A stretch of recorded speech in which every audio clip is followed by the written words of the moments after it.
जय माता दी। चंद्र ग्रहण के 14 दिन बाद मित्रों पड़ने जा रहा है सूर्य ग्रहण।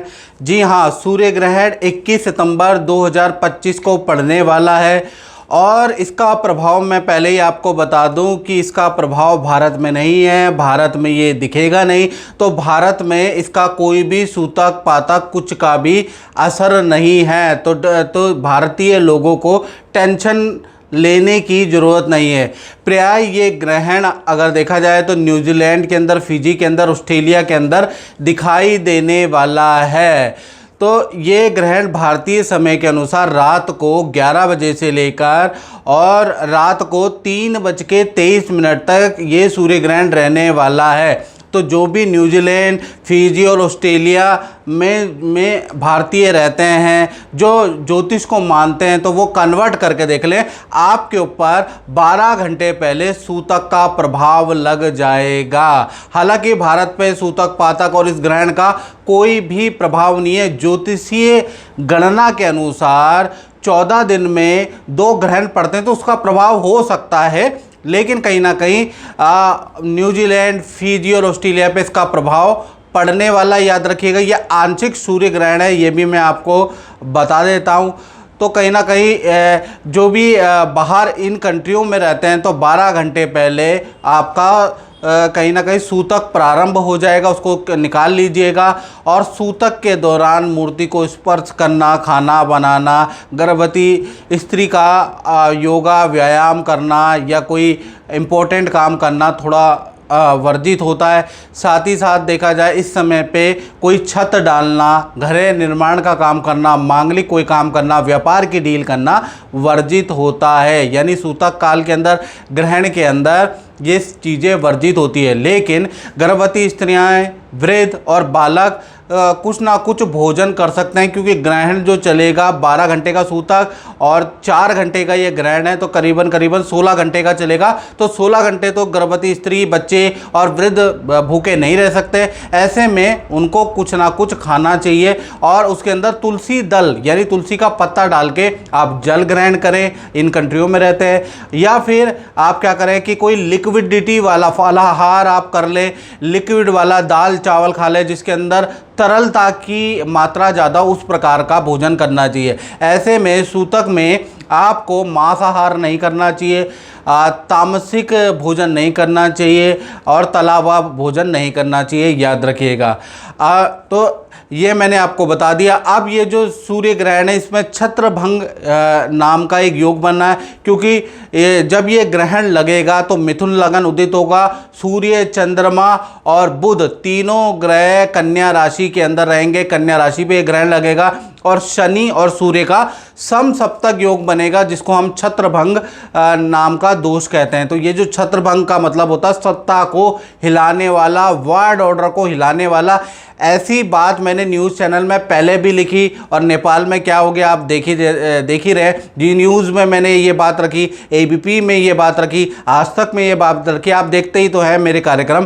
तो चीज़ें कैसे घटित होगी, ये मेदनीय ज्योतिष होती है, याद रखिएगा। तो इस वक्त भी छत्रभंग योग, खप्पर योग बन रहा है, जिस कारण से पाकिस्तान, तुर्की, वेस्ट इंडीज़ और कहीं ना कहीं यूनान या अरब देशों के अंदर सत्ता परिवर्तन के योग नज़र आ रहे हैं। यहाँ पर भूकंप की घटनाएं होंगी, यहाँ पर सत्ता परिवर्तन की स्थितियाँ आपको 40-45 दिन के अंदर देखने को मिलेंगी। तो इन देशों पर ये सूर्य ग्रहण, चंद्र ग्रहण का प्रभाव भारी रहेगा। कन्या राशि में जो सूर्य ग्रहण है इन देशों के लिए बहुत अच्छा नहीं है।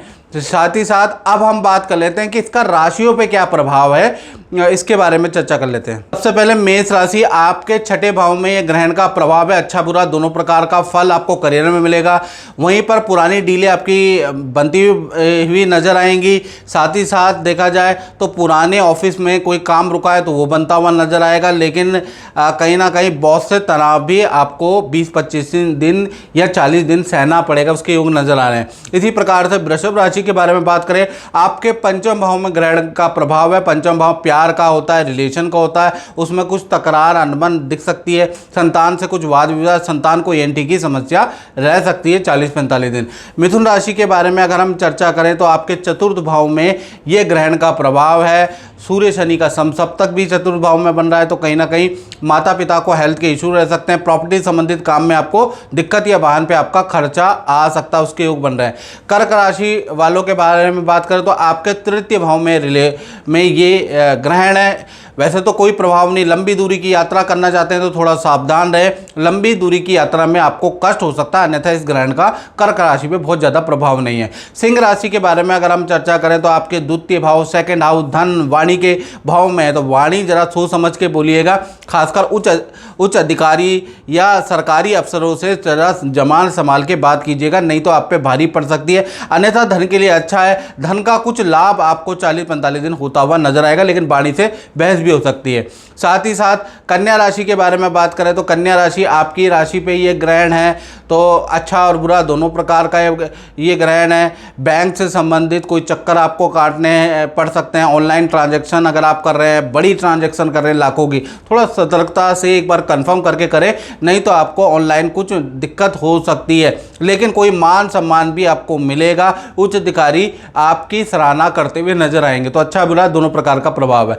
तुला राशि के बारे में अगर बात करें तो आपकी राशि के 12वें भाव में ये ग्रहण बन रहा है। विदेश से संबंधित कुछ लाभ आपको मिलता हुआ नजर आ रहा है, विदेश से रुका हुआ काम आपका बनता हुआ नजर आ रहा है, स्थान परिवर्तन, नई नौकरी के योग आपके नजर आ रहे हैं। जहां आप रह रहे हैं तो 40-45 दिन में आपका या तो हॉस्टल जहां किराए पे रह रहे हैं वहां का स्थान परिवर्तन होने का योग नजर आ रहा है। तो कुल मिला के ये ग्रहण बड़ा परिवर्तन कारक है, चाहे नौकरी चाहे या जहां आप रहते हैं। उसी तरह से वृश्चिक राशि के बारे में अगर हम चर्चा करें, यह ग्रहण आपके लाभ भाव में बैठा है, तो कहीं ना कहीं अप्रत्याशित लाभ वृश्चिक राशि को मिलता हुआ नजर आ रहा है, लेकिन संतान से वाद विवाद हो सकता है, संतान को हेल्थ के इशू हो सकते हैं। आपके लिए तो अचानक आपको कोई ना कोई धन लाभ या रुका हुआ धन पद का लाभ आपको मिलेगा। धनु राशि के बारे में इस ग्रहण का प्रभाव देखें, आपके 10th हाउस में यह ग्रहण पड़ रहा है, तो 10th हाउस में ग्रहण पड़ने से कहीं ना कहीं उच्च अधिकारियों से कुछ वाद विवाद आपके हो सकते हैं, लेकिन क्योंकि 10th हाउस कर्म का भाव है, नई नौकरी का आपको ऑफर मिल सकता है, नया प्रोजेक्ट आपको दिया जा सकता है, कहीं ना कहीं आपकी ऑफिस में कुछ इच्छाएं मान ली जा सकती है, लेकिन कलीग से और आपके बॉस से आपके किसी टॉपिक को लेकर वाद विवाद रह सकते हैं। इसी प्रकार से मकर राशि के बारे में अगर हम चर्चा करें तो आपके 9वां भाव में ये ग्रहण पड़ रहा है, तो पहला तो विद्यार्थियों का मन कहीं ना कहीं एकाग्रचित्त नहीं हो पाएगा 40-45 दिन। विद्यार्थियों का मन, स्टूडेंट का मन गलत चीज़ों में लगेगा, गलत चीज़ें देखेंगे सुनेंगे, उसका योग नज़र आ रहा है। 9वां भाव कहीं ना कहीं यात्रा का भी होता है, तो लंबी दूरी की यात्रा कर रहे हैं, नदी समुद्र की यात्रा कर रहे हैं, तो थोड़ा वहाँ से सावधानी बरते, सावधानी हटी, दुर्घटना घटी, अन्यथा इस ग्रहण का कोई प्रभाव नहीं है। इसी तरह से कुंभ राशि के बारे में हम बात करें तो आपके 8म भाव में एक ग्रहण है। 8म भाव का मतलब गवर्नमेंट से संबंधित कोई परेशानी आपको आ सकती है, उसके योग नज़र आ रहे हैं। कोई गवर्नमेंट से संबंधित कोई नोटिस आपको आ सकता है, ऑफिस के अंदर कोई बड़ी परेशानी, करियर के अंदर कोई बड़ी परेशानी का सामना आपको भाई करना पड़ सकता है, उसके योग नज़र आ रहे हैं। तो कुंभ राशि वालों का थोड़ा करियर से संबंधित कोई दिक्कत है। इसी प्रकार से मीन राशि के बारे में बात करें, आपके 7म भाव में ये ग्रहण पड़ रहा है, तो पति पत्नी या लव पार्टनर से थोड़ा आपको वाद विवाद नहीं करना। आपके पार्टनर के कहीं ना कहीं अपने माता पिता से किसी टॉपिक को लेकर वाद विवाद बढ़ सकते हैं, पार्टनर परेशानी में पड़ सकता है, पार्टनर से वाद विवाद कराने वाला ये ग्रहण का आपका प्रभाव रहने वाला है। तो कुल मिला के देखा जाए तो 12 राशियों पे ये ग्रहण का ज्योतिषीय प्रभाव है। अब जहाँ पर ग्रहण पड़ रहा है उनको क्या करना चाहिए, उनको जब ग्रहण पड़ रहा है यानी कि भारतीय समय के अनुसार 11 बजे से 3:23 तक ये पड़ने वाला है, उस समय पे तांबा पहले से खरीद कर रखें, लाल फूल पहले से खरीद कर रखें, लाल दाल आप पहले से खरीद कर रखें, और ग्रहण के समय पे सूर्य के और विष्णु भगवान के नाम से निकाल के रख दें कि मैं ग्रहण के बाद इसको दान दूंगा। या अगर आप ओम घृणी सूर्याय नमः, ओम घृणी सूर्याय नमः, दान की वस्तु ग्रहण काल में अपने पास रखें, ओम घृणी सूर्याय नमः, ओम घृणी सूर्याय नमः, ओम घृणी सूर्याय नमः, ऐसे दान की वस्तु अपने पास रख के दान जब ग्रहण खत्म हो जाए तो उसके बाद परिवार के सभी मेंबरों का हाथ लगाकर अगर आप अगले दिन या उसी समय पे किसी को अगर दान देते हैं तो ये दान सर्वश्रेष्ठ दान होता है।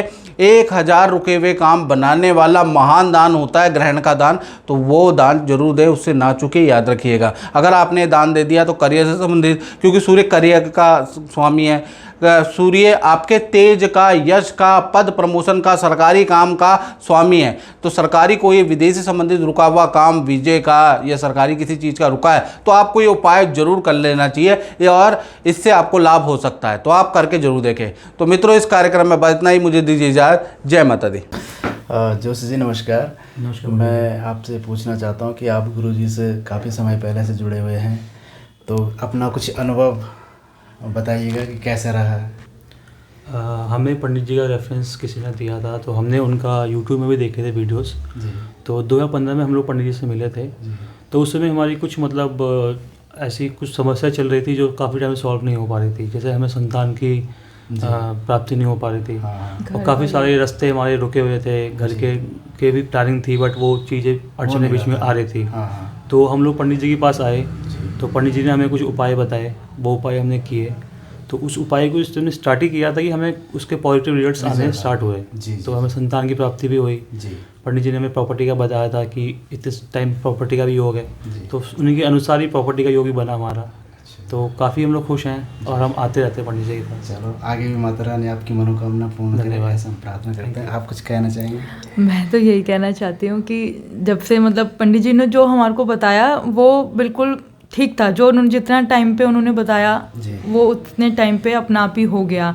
उससे पहले हम परेशान थे, तभी इतने सालों तक पंडित जी से फॉलोअप लेते आ रहे हैं कि हमारे को एक बार मिलना है, क्योंकि थोड़ा प्रॉब्लम आ गई थी। तो अभी भी आए हैं, पर हमारे को आते ही पॉजिटिव रिजल्ट दिखा।